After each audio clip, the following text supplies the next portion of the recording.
Hi, everyone. Good evening. Welcome to Evoke Therapy Programs broadcast. Tonight, we're going to do a review of a book. And what we try to do when we do these reviews of books is we try to talk about, summarize some of the content of the book, but really give you an idea about why we like this book. What's the thinking that goes into it? Now, first and foremost, the name of the book tonight is Breaking Up with Sugar, written by Molly Carmel. And first and foremost, Molly's a friend of mine and somebody that I really respect and admire, and what she brings to the therapeutic table with her clients. She's somebody that I've gone to when I've needed to consult with somebody in my own personal family and issues that she specializes with. And Molly is open minded. She brings a lot of various resources and experience. And what you'll find in this story is that Molly brings her own story. I think that that's one of the most compelling things that you can bring to your work is your own story and the wisdom that comes from it. So, with that, let's get into it. Why talk about a book about sugar and talking about our diet? Although this is not a diet book, I'll be clear, but talk about what we take into our body. It's because we believe and embrace the idea at Evoke Therapy Programs of whole health. We believe in the connection between mind, body, and spirit. We think that what we eat affects and what we do with our body affects how we think and how we feel. And that's reflected in all that we end up doing in our lives, in our mood, our feelings, our anxiety, our behavior. So we come with that idea. Let's talk about Molly's story a little bit. She says, "It never ever occurred to me to call this problem an addiction or to say that I was engaged in an abusive relationship with sugar. But that's exactly what it was. Time and time again, full of hope, I would attempt another diet program. Little did I know I was bringing a knife to a gunfight. These programs were completely outmatched by my abusive relationship with sugar and the hold that it had on me." So the basic premise is that this is not a diet. This is about looking at and treating sugar and your relationship with it the same way you would with any addiction to a substance, to a recreational drug. It hijacks the brain, and she goes into some of the science. And what it does, more than just having a physiological response, is our thinking. We think like an addict if we're addicted to sugar, if it's a drug to us. Another aspect of Molly's work that's important that I think adds to its quality is this idea that it's not necessarily everybody's story. It's her story. She tells it so honestly in the first person that you don't have to swallow it whole. You can consider it. But I think she makes a pretty compelling case between the parallels between addiction to drugs and alcohol and things that we normally associate with addiction and addiction to sugar. She talks about the shame and the hopelessness of those who battle with food and body and weight issues. And she says it like this: "I know how much pain, shame, isolation, and suffering this relationship has caused you. I know how hopeless and alone you felt. I know because I spent many years feeling this way myself. And now I dedicate my life to helping people who know it all too well. I approach this topic and you with all of my heart and with my commitment to you to change your relationship with food, divorce dieting, and create the very best relationship with yourself." I think it speaks to a philosophy that we talk about at Vote, right? It really, mental health is, in some ways, can be said to learn to have a relationship with your health, with yourself, excuse me, to learn to be present in your own life. And most self-medicating, most symptoms in mental health are an attempt, although it often is unconscious, an attempt not to be present in our own lives, not to be present with ourselves. So the antidote, if you will, is to learn to get in touch, to be present, and to feel. And she talks about this idea in her work. I love again the obvious parallel between the thinking in traditional addictions that we think about as traditional addictions and many people's um, compulsion to consume and to seek out sugar. She says this: one day soon after I strayed from the food plan Lisa had given me by thoughtlessly grabbing a handful of nuts. My first thought was to head to the convenience store and pick up some ice cream and cookies. I'd gone off the plan, so why not go off in style? I remember thinking to myself, this handful of nuts is certainly not how all this went down. I wonder what would happen if I just got right back on my plan, and I did, without being without the big dramatic binge and discouraging crawl back to the next diet, just right back on my plan, business as usual. It is a common thinking of in addiction. For those of you who don't relate to addiction, maybe you have a child that suffers or struggles with addiction and you can't understand it. It is this kind of all or nothing, burn the house down thinking, right? If I've made a little mistake, I might as well throw everything away. I think Molly says it somewhere. I know she says it in the interview that we did on our podcast. She says something. It's like getting a flat tire and then getting out and slashing all of your tires, just to make the point more emphatic. And that's an aspect of addicted thinking. I love the concept of willpower and how she talks about it. I think she talks about willpower in a way that helps people that don't understand what it means to surrender. When addicts or those in recovery talk about surrender and the misunderstanding of that phrase for many people, I love what she says about willpower. She says, you might think the answer is more willpower, but it isn't. In fact, willpower is a limited resource. Think about this. Think about this for your own life. Willpower is a limited resource. We use it constantly throughout the day, getting ourselves to work, making big and little decisions, fulfilling our daily obligations, and of course, saying no to the cookies. By the end of the day, we're queued for a break, a reward. But we're wiped, and so is our willpower. Now is when we're most likely to break that promise we made to ourselves to quote unquote be good. And we reignite our affair with sugar. I had never really thought of it that way, honestly. I'd never used those words. We all use willpower all day long, every day, to get through our day. I use willpower at my job, listening to clients, talking to my family members, doing paperwork, right? Doing challenging, difficult things that take a lot of energy. That's willpower. I'm using energy, resources, psychological, physiological. So at the end of the day, I don't have much left to give. I'm tapped out. And because, like she says, willpower is a limited resource, I'm exhausted. I've exhausted all of my resources. She says sugar, like other drugs, floods the brain with dopamine, a neurotransmitter responsible for wanting and liking. While dopamine does lead us to feel good, it mostly leads us to seek out wanting. So it's really not that different when you think about it. You mean all drugs do is trigger a chemical reaction in the brain that gives us a sense of well-being or peace and relaxation or excitement and thrill. That's all it is. And that's what sugar does. And so while we might not think of sugar as dangerous and doesn't have the immediate consequences that substances can have, right? It's kind of a slow death, if you will. It's triggering the brain in some of the exact same ways that drugs that we all know to be harmful, common sense would tell us that they're harmful. It affects the brain in the same way, and we can become dependent on them and go through withdrawals. I have this quote here. Alcohol soothed me, somebody said. It helped me unwind after a long day. Alcohol was the fun at the party. It was an integral part of my social life. Everyone drinks too much from time to time, right?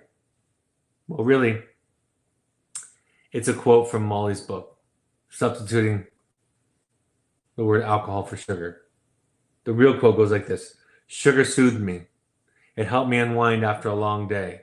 Sugar was the fun at the party. It was an integral part of my social life. Everybody overeats. Everyone overeats from time to time, right?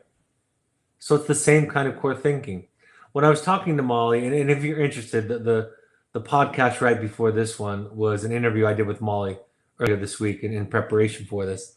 When I talked to her about it, one of the questions I asked was, why is this going to be any different than other books, other ideas, other quote unquote diets that people have tried? And she makes a big point to say, of course, it's not a diet; it's recovery from an addiction.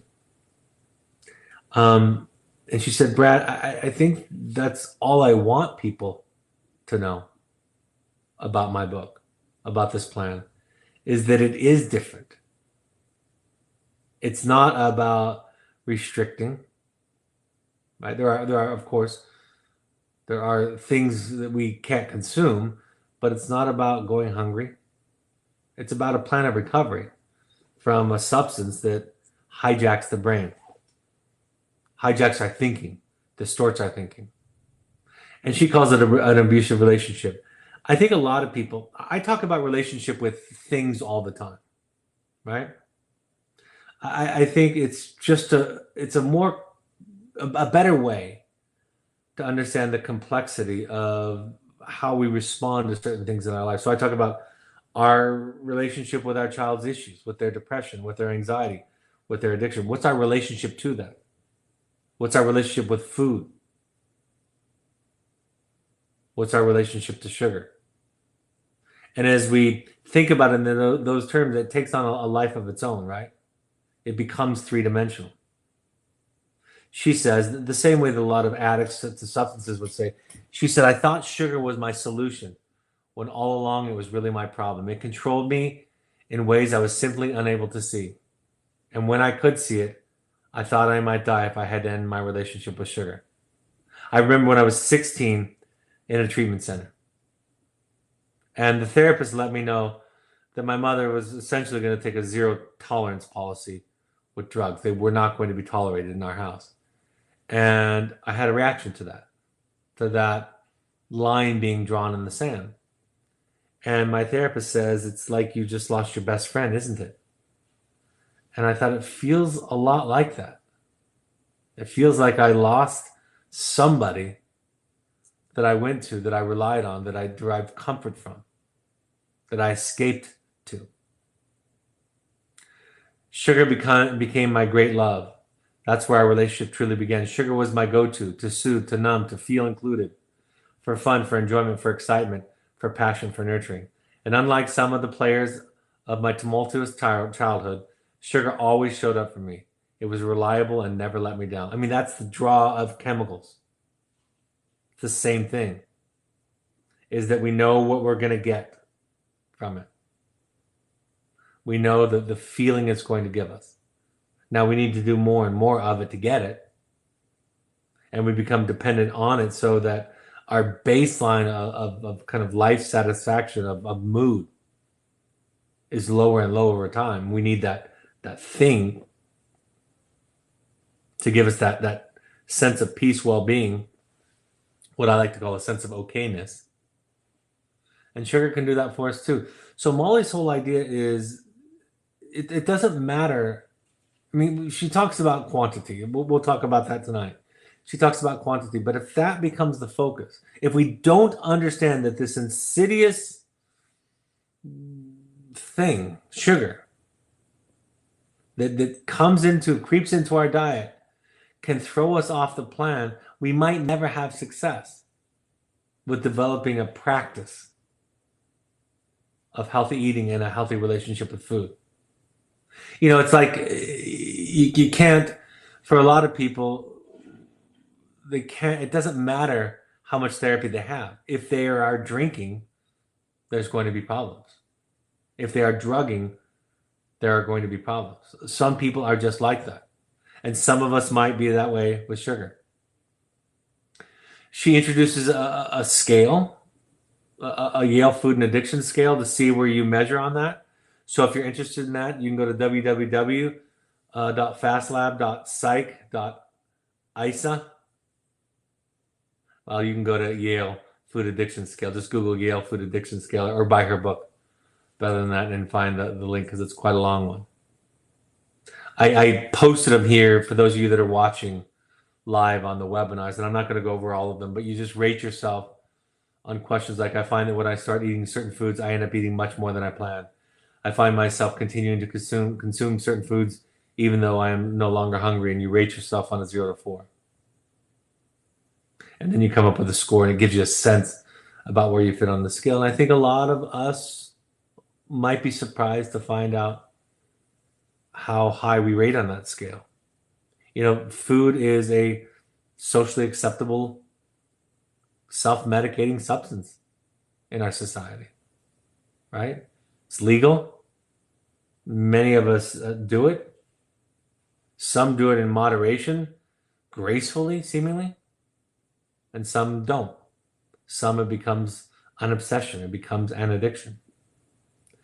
I love what Molly talks about. I mean, this goes back to all that we talk about. It's very important how we talk to ourselves. And so she has a section on watching your language. Look at the stories, the things that you say about yourself, the shameful messages you use for yourself, the self-fulfilling language, the hyperbole, the exaggerations, the catastrophizing, the all or nothing. Be aware of that thought process, because that's part of the addiction cycle, right? It's the same thing when we're treating an addict in our program in the field. We're talking to them as much about their addictive thinking as anything, right? That is the monster that gets fed. Her program asks you to begin with a 66-day program, right? This is not a random number. She's taken the research about developing habits. She's done a math equation with it, and she's come up with 66 day. And she talks about taking certain vows. Vow number one is to keep an open mind, to be learning and open to the process. Again, it's more of a focus on the thought process than the behavior, because those two are inextricably linked. A vow to be sugar-free, and she gives some details about what that means. And she has the fifth ingredient rule, where if something is listed on a package and it's sugar is 5, the fifth ingredient or later, then it's okay to eat. I won't go into detail, and she's sorry to break the bad news, but she talks about being grain flour free, right?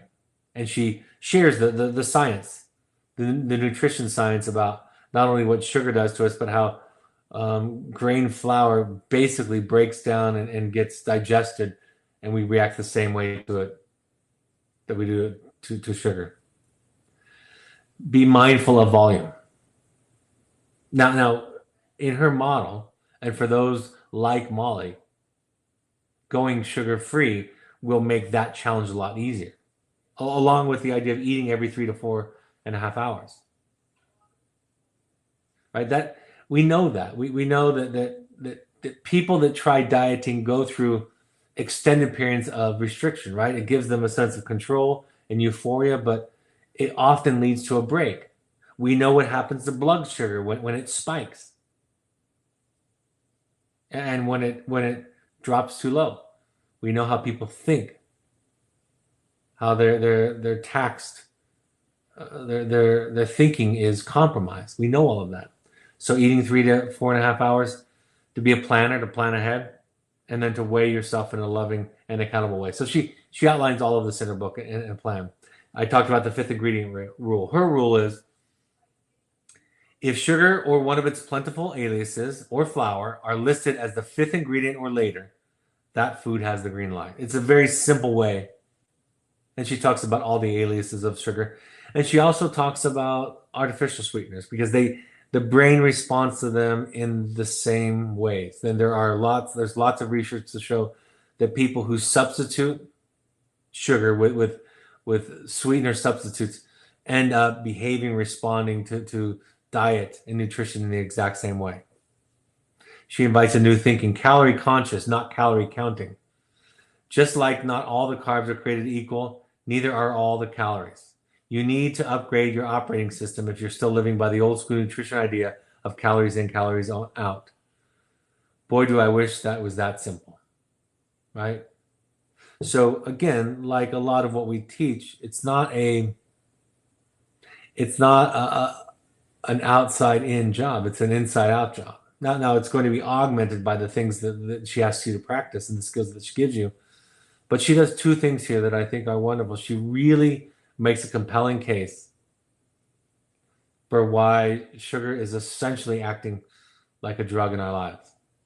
She tells her story, even some things. She talked about having bypass surgery and how in the eating disordered world that's an absolute taboo. And she shares that story, decides to tell that, and talked about what an ultimate failure and how shameful and desperate that made her. I remember the first time I met Molly. I talked about this in our interview.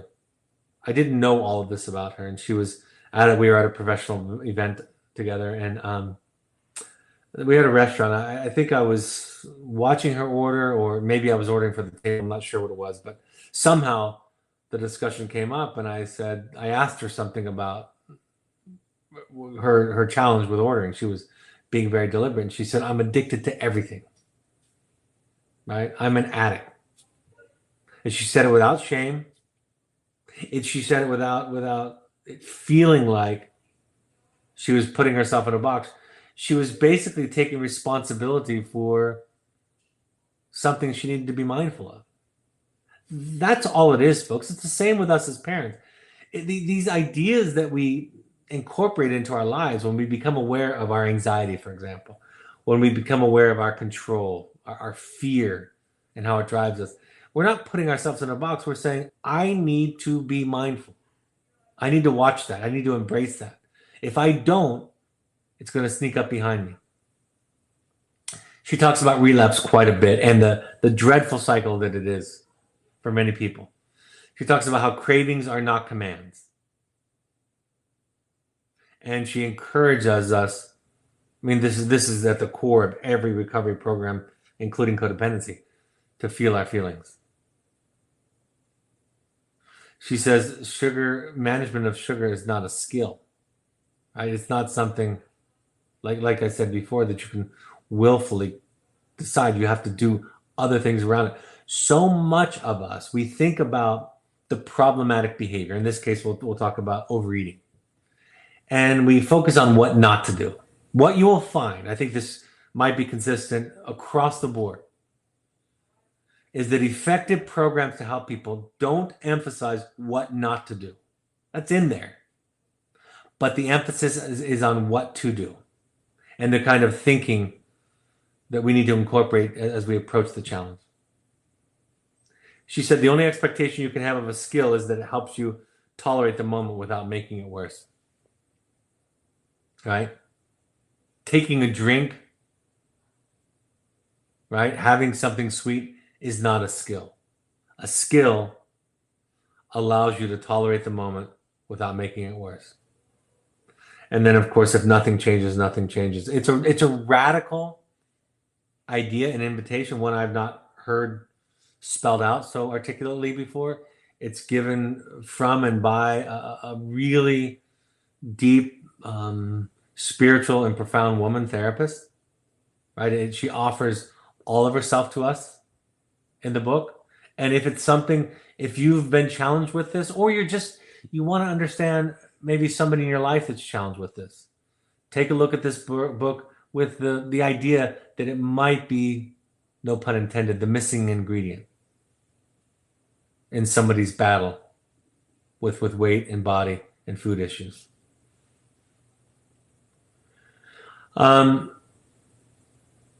She says it's important that we understand our resistance and roll with it, right? That we embrace it, that we not be afraid of it.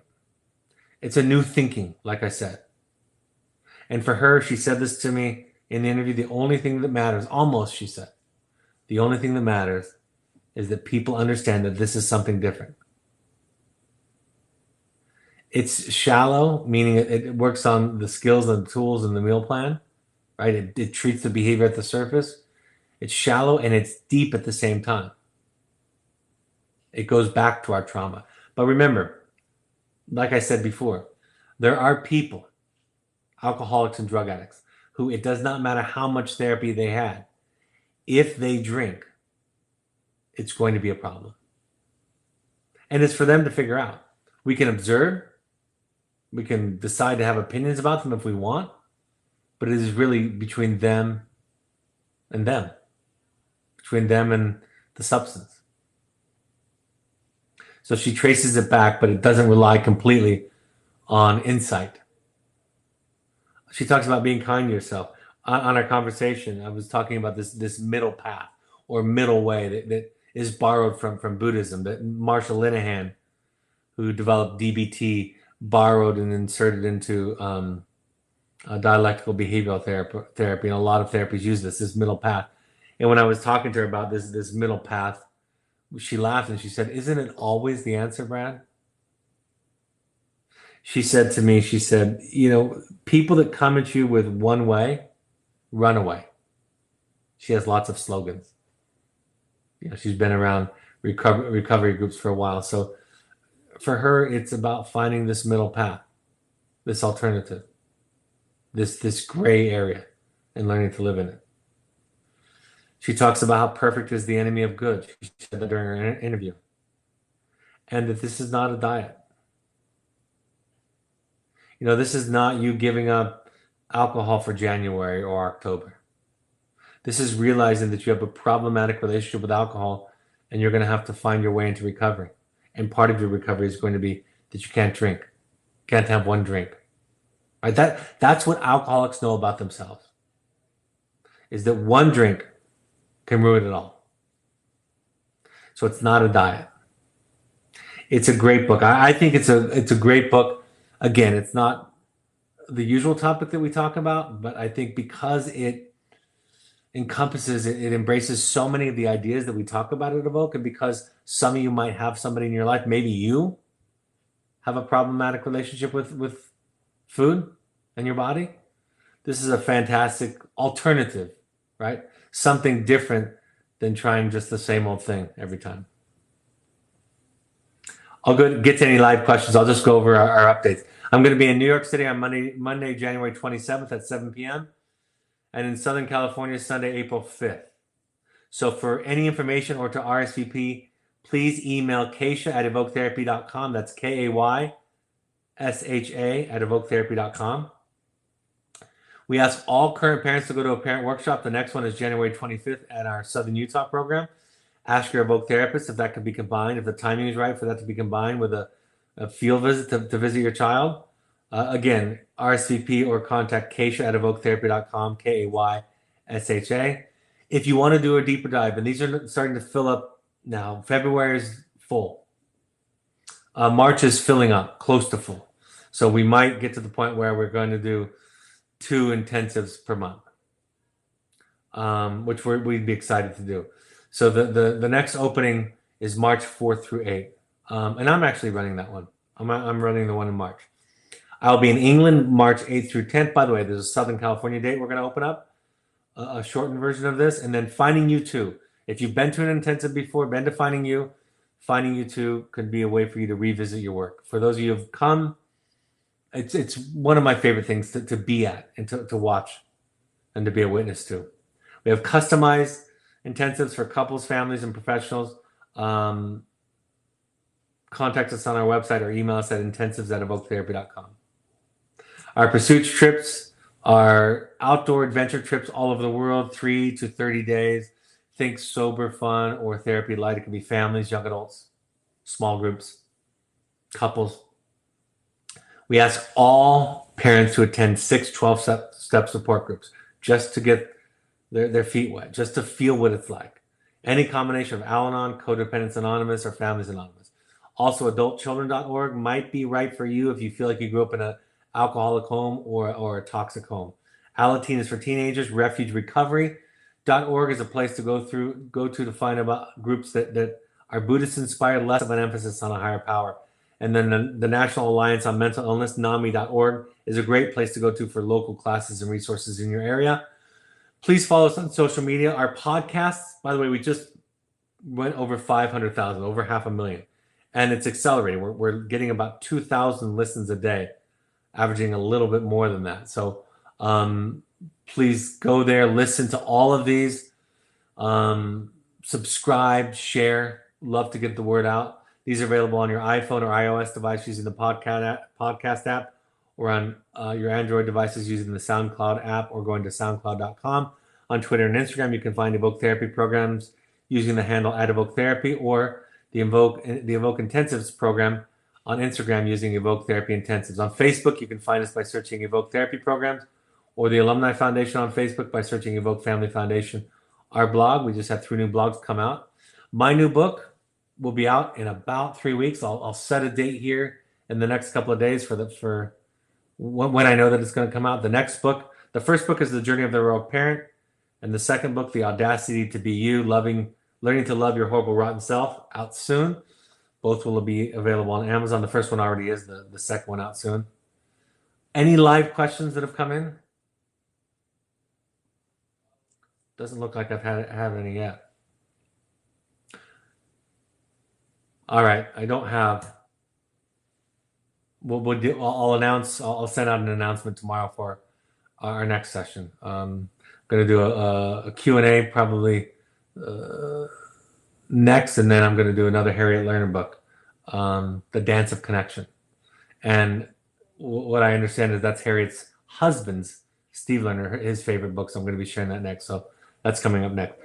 Thank you for joining us on the webinar or the podcast. I hope this was helpful to you and interesting to you.